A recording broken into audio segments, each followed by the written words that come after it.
지난 토요일은 노동절이었습니다. 장기화하는 코로나19는 노동시장에도 큰 영향을 끼치고 있는데요.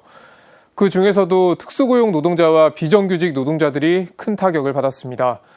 특수고용직으로 일하는 방과 후 학교 강사를 김형준 기자가 만나봤습니다.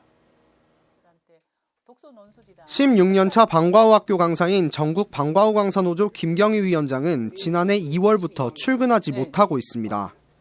학교 정규 수업은 재개됐지만 코로나19 방역 부담으로 방과 후 학교는 대부분 중단 상태이기 때문입니다.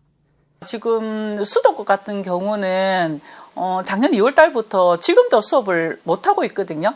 지금 경기, 서울, 인천은 한 30% 정도만 수업을 하고 있고, 여전히 지금 이제 수업을 못하고 뭐 아르바이트를 하시거나 아니면 아예 이제 쉬고 계시는 분들이 너무 많이 있는데, 코로나19는 방과 후 강사들을 비롯한 특수고용 노동자, 프리랜서들에 더 가혹했습니다. 공익단체 직장갑질 119가 엠브레인 퍼블릭에 의뢰한 코로나19와 직장생활 변화 설문조사 결과에 따르면 코로나19 이후 실직 경험이 있다고 답한 특수고용 노동자는 38.5%로 평균의 2배를 웃돌았습니다. 김 위원장은 이에 대해 방과 후 학교에 대한 제도가 미흡하기 때문이라고 설명합니다.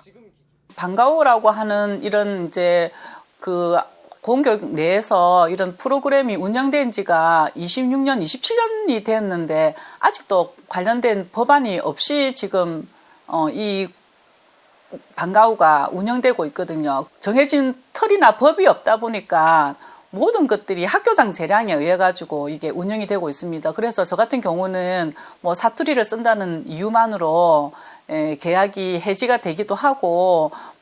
김 위원장은 이런 상황을 개선하기 위해 방과 후 강사들을 위한 노동조합을 조직했습니다. 하지만 과정은 순탄치 않았습니다. 통상적으로 3일이면 나오는 노조 설립 필증을 받기까지만 477일이나 걸렸습니다.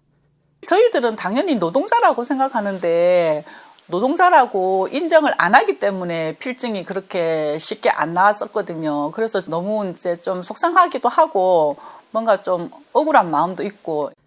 이러한 상황과 관련해 한국노동사회연구소 김종진 선임연구위원은 제정 70여 년이 지난 근로기준법을 개정해야 한다고 지적했습니다. 근로기준법에 지나가는 혹은 지금 빠르게 다가오는 사회 현실을 반영하지 못해서 일하는 모든 시민을 위한 일반법으로 가칭 제정을 해서 고용이 다변화되고 새로운 직업군들이 동등한 사회 안전망의 권리를 보호받을 수 있도록 하는 게 대단히 중요했고요. 문제는 제도에만 있지 않았습니다. 강사들에 대한 일부의 차별적인 인식과 부당한 대우도 강사들을 힘들게 한 요인이었습니다. 김 위원장은 정규직과 비정규직으로 나뉘어진 노노 간 갈등 해결을 위해 인식의 전환이 필요하다고 말했습니다. 전반적으로 노동에 대한 어떤 존중하고 노동의 가치를 서로 이렇게 인정해주고 배려해주고 하는 어떤 그런 사회적인 운동, 그리고 또 이제 교육에서부터 그게 어떤 노동을 바라보는 어떤 시각이라든지 이런 게 좀 이렇게 정책적으로 이게 좀 포함이 되어서 인식의 전환이 사실은 이루어졌으면 좋겠다는 생각이.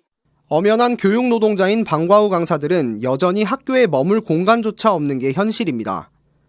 학교 복도를 유령처럼 떠돌 수밖에 없다는 김 위원장의 외침이 더욱 뼈아프게 느껴집니다. CPBC 김형준입니다.